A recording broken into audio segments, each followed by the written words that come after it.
Heavenly Host Radio, Watch With Me. There was a time in my life when the people around me could say that I was codependent. They could say that I was needy. They could say that I was a pushover. And they could also say that I couldn't stand on my own 2 feet, that I was flighty. And there were people in my past that thought they taught me everything I knew. But that would be a lie. When I had my first child, I was a habitual runaway. I was running from my problems. I was running from abuse. I was running from shame and guilt and years of bondage to the enemy. When we're breaking toxic cycles on this channel, I'm not just speaking to the audience, I'm also speaking to myself. And like I said, when I had my first child, I didn't know how to diaper the child. I didn't know how to go grocery shopping. I couldn't hold a full-time job and take care of a family. I couldn't hold a relationship. I didn't know how. I was not taught, as I grew up, the things of life, how to do them.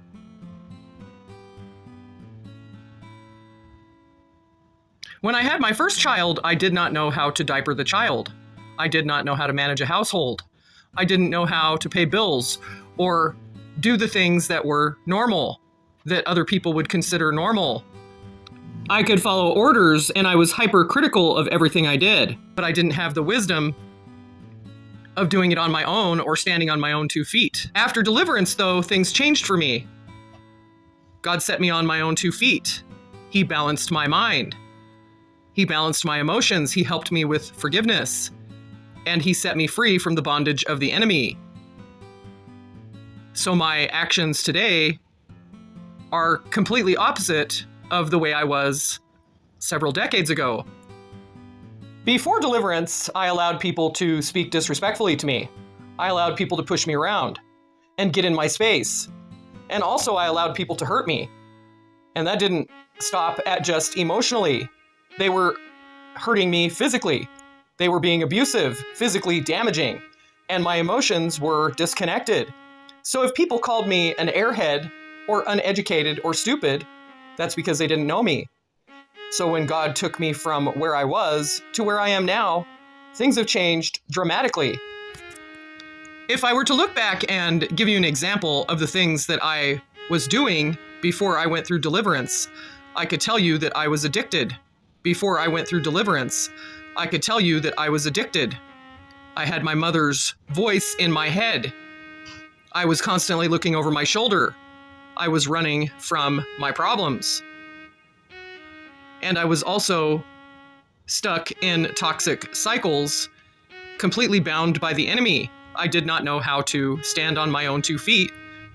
And maybe that made me look needy, or maybe it made me look unstable. And I'm sure that people have said things about me because they thought they knew who I was, but they never took the time to get to know me. So that's on them, not on me. And if they're lashing out on other people because of what they think they know of me, they probably need to catch up, because Jesus delivered me and I'm a completely different person today. And I don't know where I would be without him. Things have changed dramatically, drastically. Don't get me wrong, the qualities I had before deliverance were not all negative. I would help people before I helped myself. I taught my children how to help others without thinking of themselves, which could be good and bad. And that has caused me many problems today, because people thought that I was going to continue to be a pushover for the rest of my life. I was going to stay stuck. I was going to stay uneducated because I didn't graduate from high school. Mind you, I did get a GED by the time I was 22 years old, but I didn't have a driver's license until I was almost 24 years old, and things were backwards for me. I didn't know how to read and write properly. And then time went on, and I ended up being an author and being a public speaker and also having several degrees.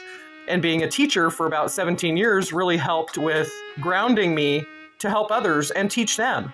So in the interim, I can tell you that breaking toxic cycles is not an overnight fix.